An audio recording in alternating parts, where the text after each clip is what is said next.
Hey, Victoria. How have you been? It's been a long time since we last spoke. I was just wondering if you were doing fine. Theodore? Yeah, it really has been a long time. I'm fine. Actually, I'm doing much better without you. So, what do you want? You've got a lot of nerve talking to me after everything you did. It's already been months since you left, and suddenly you want to have a chat? Just to let you know, I'm not interested in catching up or making up with you. I just want to know how you've been doing recently, that's all. You don't have to be so defensive. You must be feeling lonely living all by yourself in that house without me, right? You can't have completely forgotten about me already. Lonely? That's a joke. I stopped feeling lonely 3 seconds after you walked out the door. Honestly, I felt more angry and sad. But it's already been months. I'm not sad about you anymore. I'm disappointed and still angry enough to not want to have anything to do with you. But otherwise, I'm doing really well. I'm grateful to our lawyers that our divorce went so smoothly, and that it was all over so quickly. Thanks to that, I didn't have to meet you in court like I expected I would. All right, I'm kind of shocked. It was not as I expected. I thought that you would still feel something for me. I mean, it's only been 6 months, you know? You can't have gotten over me that quickly, can you? I kind of feel like we've really grown apart. I feel like there's a massive distance between us now. We used to be husband and wife, and we were in love. And we lived together and ate dinner together. But look at us now. We're so far apart. What's your point? Theodore, I told you that I'm not interested in talking to you.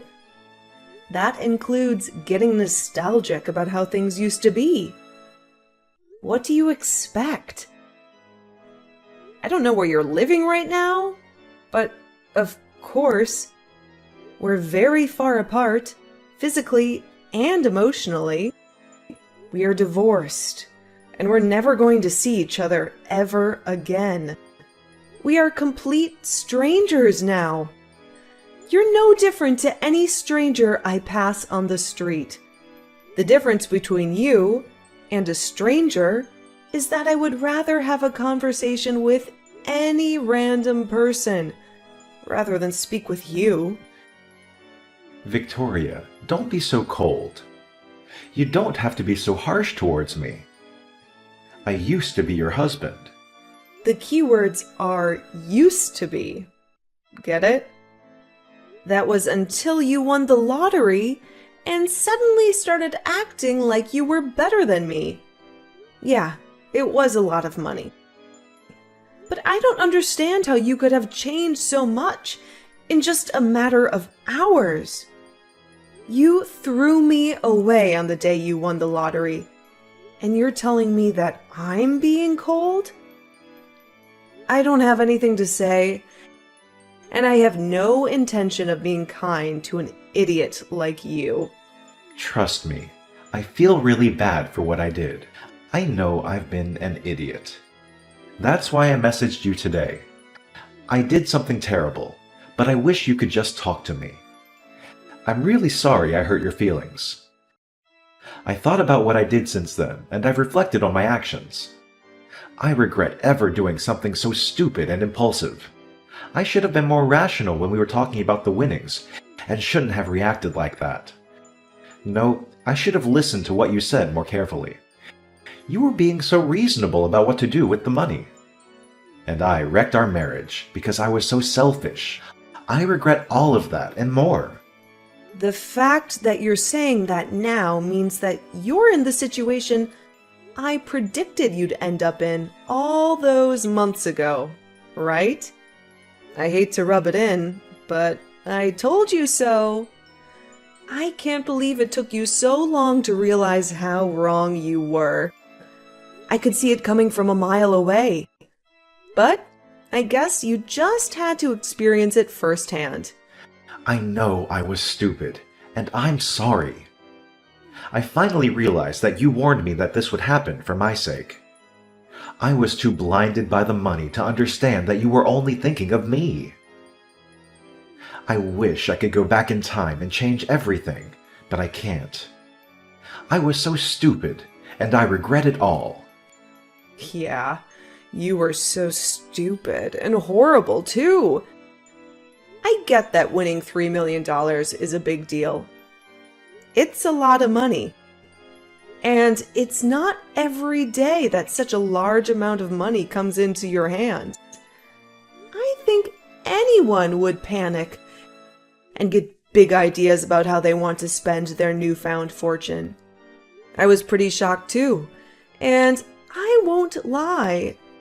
I thought about all the amazing things we could buy, but the way you reacted was abnormal. Once you knew you had the winning ticket, nothing else mattered to you. You only cared about yourself and the money. I wasn't thinking straight. It was like I was in a dream state. I couldn't help myself. You know, I pitched this pretty reasonable plan for the cash windfall we hit, thinking we'd stash away a good chunk for our future and keep a bit for potential kiddos down the road. I wasn't eyeing your wallet. I definitely didn't talk about splurging it all on myself. But then you went off, yelling that it was your dough, and I couldn't touch a dime, insisting that it was for you to blow however you pleased. I never had any plans to grab a slice, but that's what you assumed. And then, like a poof of magic, you vanished, taking the money with you. You didn't even bother answering my texts until those divorce papers showed up. Even then, your only offer was alimony if I signed on the dotted line. 3 years of us went straight down the drain the second that cash rolled in, turning you into someone I didn't even recognize. I spent weeks mulling over what those 3 years meant to you, wondering if they meant anything at all. Eventually, I stopped dwelling on it, realizing I'd already blown 3 years and shouldn't waste any more time trying to figure you out. I know I was completely at fault, but it was $3 million. Neither of us had even had a tenth of that amount in our banks at one time. You can imagine why I went so crazy, can't you? Yeah, it's a lot of money, but that doesn't excuse your behavior. You ranted at me that my parents might come and beg you for the money because they're so poor, and that you couldn't trust anyone anymore. You were insulting me and my family with every word you said because you had all this money. You had this ridiculous idea that you were better than all of us. I never knew you could be so hurtful and obnoxious. And I was shocked that you could change so easily because of some money.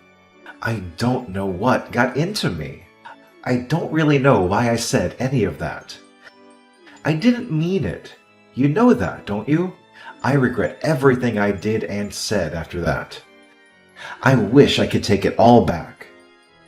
Really? It sounded like you meant it at the time. Don't try and run away from what you did. It's way too late for you to start begging me for forgiveness. I couldn't care any less about how guilty you feel.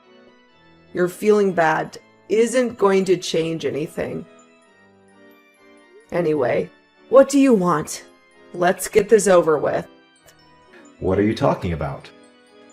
There's a reason why you messaged me today, right? You didn't just message to apologize.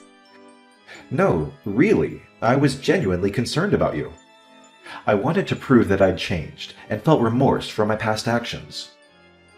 Plus, I admit I was a bit curious about what you did with the money I handed over during our divorce. Just wanted to know how you spent it, you know? Money? That's what piqued your interest? You're referring to the lump sum you coughed up instead of opting for regular alimony payments, right? Because you were keen on avoiding lifelong alimony, as I recall. Yeah, I handed you $200,000, didn't I? Sure did. What's it to you? What'd you do with it? It's my money, Theodore. What I did with it is my business. You didn't slap any conditions on it when the court settled the amount. Well, it was my money originally. I figure I have a right to know what happened to it, and maybe have a say in it, regardless of what the court decides. And if you've got any left, I was kinda hoping you could kick it back. You always were the smart one with money. Thought maybe you'd still be swimming in it. Hold on. You can't seriously be asking for it back? No way. I'm not parting with it. Yeah, it was yours when you had it. But once you handed it over as compensation, it became mine. Ever heard of the word compensate? I was entitled to alimony after you dropped the divorce bomb, but you weren't keen on that, and I didn't fancy a never-ending court drama. So, I took that lump sum, and I don't owe you a penny back. Sure, it was compensation, but I could afford to be generous at the time because I had a boatload of cash. But things are tight now, and I need some financial help. It'd be a lifesaver if you could toss it back my way. Technically, it's my money, so I shouldn't even have to ask. Trouble? I moved on and got hitched after our divorce. Oh, the rumors were true? Congrats. So, how's married life treating you? She hightailed it with all my money. I should have never married her. What? All of it? Can you believe it? $3 million. And I thought I'd hit the jackpot, set for life, you know? I imagined living the high life, Hollywood style. So, I said goodbye to the 9-to-5, had this swanky house built for me and the new missus, loaded it up with all kinds of designer swag, and even threw in a pool for good measure. We were all geared up for the ultimate dream of life together. Then, out of nowhere, she drops the bomb. Divorce. When the dust settles, I wake up to find all my hard-earned cash gone. Transferred to her account. Divorced, and my bank balance is looking like a ghost town. She disappeared, claiming I'd been cheating on her, a total lie. During the divorce, I get hit with $1 million in false affair compensation, and she swoops in to clean out the rest of my account without me even catching wind of it. I've got no clue where she is now, but last I heard, she's kicking back in a penthouse abroad. Talk about a roller coaster ride from heaven to hell. You said you never cheated on her, but she managed to win the court case. That must have meant that she had enough evidence to argue for compensation. You can try and act the victim all you like, but in the end, it was your own fault. Your own irresponsible actions brought all this upon you.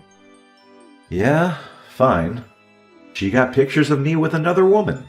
But how is it fair that she gets $1 million in the divorce? It's my money. So you did cheat on her after all. You're a pathetic excuse for a husband. Yeah, all right. Say all you like. Anyway, that's not my point. I've explained why I need the money. Can you give me back the money I gave you? I need it right now. My ex-wife got the house in the divorce too, so I don't have anywhere to live. She's not even using it. She's abroad. The woman bought it out for sale, and I was kicked out of my own house so that she could sell it and take more money from me. Victoria, you still living in the same place we lived in when we were married, right? Can we live together again? Excuse me? Are you asking if you can move in with me? Let's just forget about everything that happened in the past and live together. I want us to start over. I'll be a better husband this time. Even if we don't have the $3 million, I know that we can be happy together. I still love you. We can work through this together. I swear I'll make you happy this time. No way. You must be out of your mind. It's disgusting how you think you can slither your way back into my life again. We are over, and we are never getting back together. Ever. The divorce was finalized, and I'm free of you. I don't have anything else to say to you. Plus, I've already moved out of that house and sold it. I'm living somewhere else. Why do you move down? Where are you living now? Are you still close by? I'm not giving you the details of where, but I'll tell you a bit about it. Thanks to the compensation I got from you, I was able to buy some pretty reasonable shares. I had to be patient, but it went really well. I managed to earn a profit from it. You bought shares? I never knew that you knew how to do that kind of stuff. Why didn't you tell me when I had the $3 million? We could have made an even bigger fortune. Come on, Theodore. Don't be naive. It was just a stroke of beginner's luck. And no, I didn't dump the entire $200,000 you handed me into buying shares. I put in a reasonable amount, caught a lucky break, and when the profits rolled in, I played it smart by squirreling away every dime in a savings account. Now, I'm working a 9-to-5 gig, using the money I've saved to indulge a bit. I opt for organic stuff, treat myself to things I love, and still have a nice safety net for any rainy days. Sure, it might not boast designer furniture like your place, but it's home. I quickly learned that impulse buying with the mountain of money is a recipe for disaster. So, I'm being selective about what I spend on. Only the necessities and things I truly want. Work's going great too, so everything's sailing smoothly.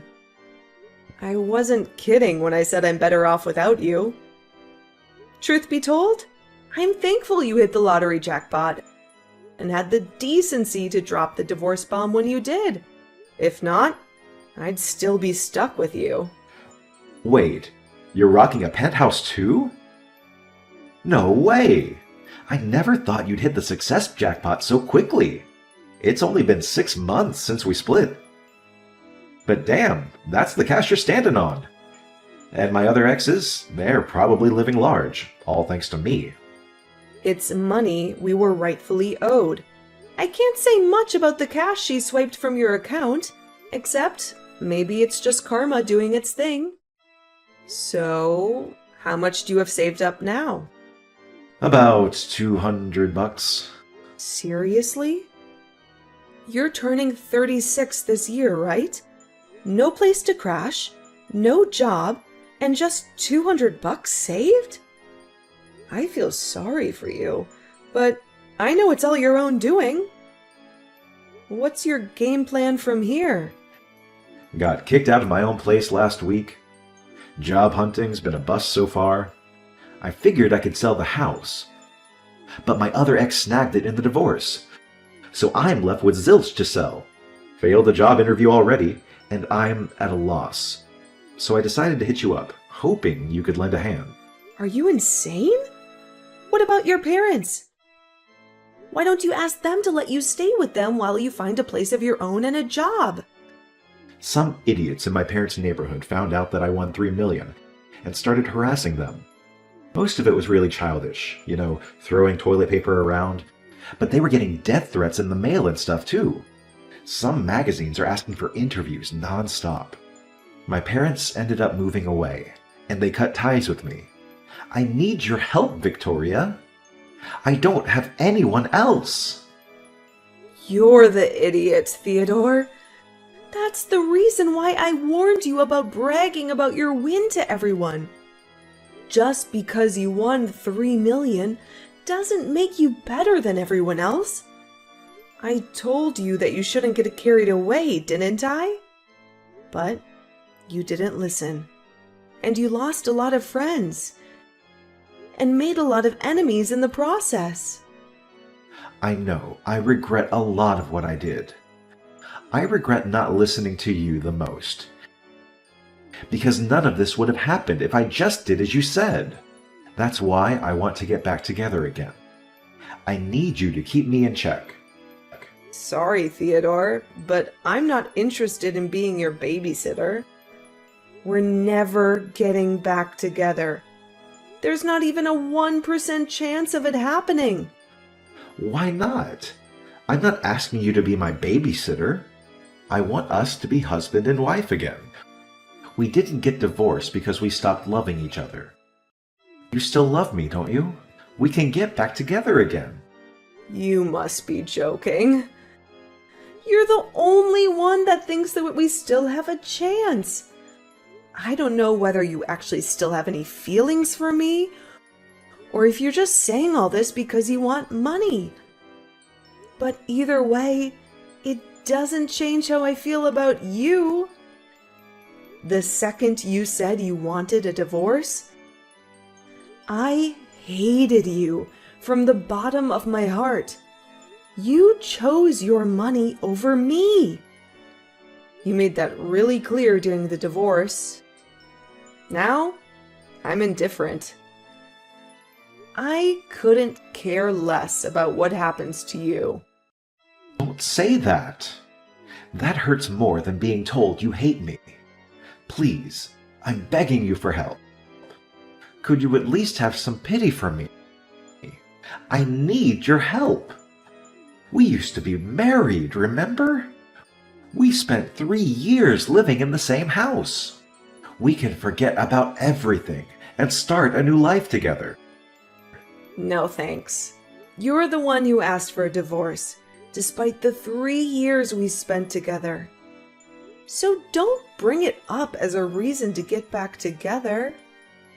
Then could you at least send me some money? That's all I asked for. You said you've got money saved up. You can spare some, can't you? You made that money because of the money I gave you. You owe me. Come on, I don't even have a place to live. I'm begging you, Victoria. Help me out. I don't have anyone else to turn to. I don't have any obligation to help you. You won $3 million, and you told me that you didn't trust me with your money, saying that I might waste it all on shopping sprees. Only God knows where you got the idea I would do that. You said you wanted to spend it how you liked, and demanded I sign the divorce papers. And you left, taking all your money with you.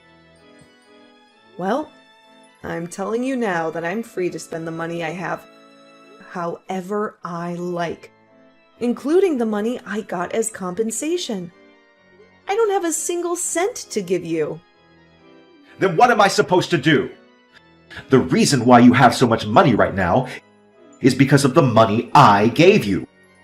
Don't you feel any gratitude towards me? You could at least give something back as thanks. It's not fair that you're living in a penthouse apartment and have money saved and still have a job. I don't have anything. How can I accept that? Why should I care whether you accept it or not?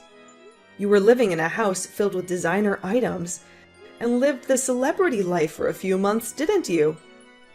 I hear that your new wife was quite beautiful too. You didn't have to work and spent your days relaxing, sleeping, and eating, I guess. Do you remember what you told me when you left me? You said that you were rich and that you deserved better than a boring old woman like me, even though we're the same age. even though you would be just as boring without money. You said that you were going to find someone younger and prettier, someone who would suit your newfound fortune. Do you think I would forget that you said that? I don't remember saying anything like that at all. But hey, I'm sorry. I really am. I wasn't myself then. I didn't think that at all. I've never thought anything like that. I didn't think I was being serious. Did you? Ever since we got divorced, I've been thinking about you. I just want to get back together. I realized after spending a few months living with my other wife that the only one for me was you. I need you, Victoria. Really? You need me? Thanks. I'm so flattered. Is that all you have to say? I'm begging you here. Just listen to what I have to say, please. Can't you be a little interested just for a minute? I just need $1,000. That's all. I won't ask for any more than that. I'll pay you back. Victoria, are you listening to me? If I have $1,000, I can buy lottery tickets again. I win a fortune, and I'll be able to give you all the money you want.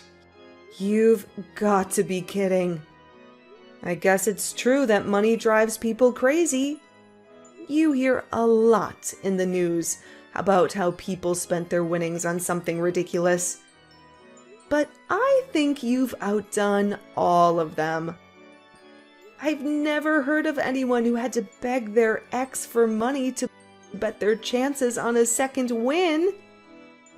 If you think that's the way out of your problems, then there's no helping you. What do you mean there's no helping me? You can help me. I just need money. We can fix everything if we get back together and help each other through this. I want to start over with you. I love you. Don't you love me back? Don't you feel sorry for me? You don't love me. You just love that I have something you don't. My money. And I don't need anything to be fixed. My life is great as it is now.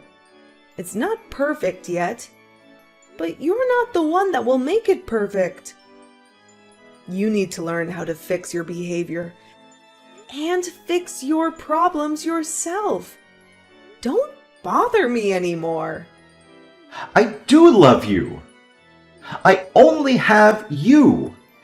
Give me back my money. It's not yours.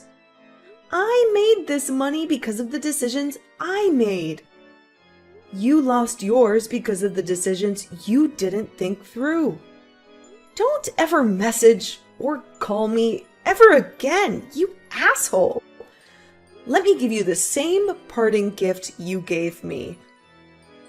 I deserve better than a boring old man like you. I'm going to find someone who loves me and live happily ever after without you. I'll be blocking your number, so don't try and contact me. Goodbye. No, wait. I'm sorry. Please help me, Victoria. Don't leave me. After that, Victoria blocked Theodore's number and blocked him in all of the social networking that they were connected on. Victoria was able to forget about Theodore pretty easily and was enjoying her peaceful life without him. She was living her ideal life, focusing on her career and coming home to the apartment she had taken care of to furnish with things she loved. Theodore, however, had used up what remained of his savings and still couldn't pass an interview because of his obvious lack of work ethic. He didn't change his attitude and blamed the interviewers for not passing him. As a result, he started borrowing money from loan sharks, and with that money, he began gambling at his nearest casino. Of course, it wasn't that easy to make a fortune, and the gambling only made his debt bigger and bigger.